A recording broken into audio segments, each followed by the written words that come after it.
स्वशासन की सबसे छोटी इकाई क्या होती है? गांव होती है। और फिर गांवों को जब हम लोग एक जगह मिलाते हैं तो क्या बन जाता है? और जब पंचायत सभी एक जगह होते हैं तो क्या बनता है? और प्रखंडों के मिलाने से फिर क्या बनाते हैं? अनुमंडल बनता है। और जब कुछ अनुमंडल एक साथ होते हैं तो क्या बनता है? और कुछ जिला को मिला के हम लोग क्या बनाते हैं? प्रमंडल बनता है। और प्रमंडल, कुछ प्रमंडल जब एक साथ होते हैं तो किस चीज का निर्माण?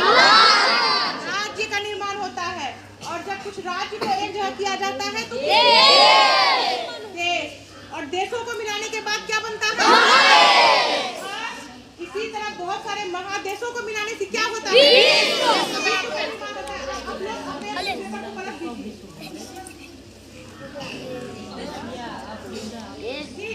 तो हमारे गांव का नाम क्या है? और हमारी पंचायत का नाम? हमारे प्रखंड का नाम? पिपरा। पिपरा है हमारे प्रखंड का नाम। और हमारे यहाँ प्रखंडों को मिलाने के बाद जो अनुमंडल बना है तो कितने अनुमंडल हैं? 4।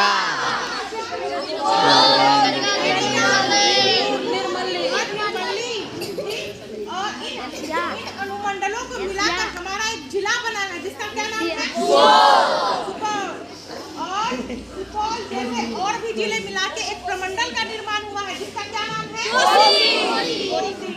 और ऐसे ही कुछ प्रमंडल को मिलाकर हमारा राज्य बना है। क्या नाम है? बिहार।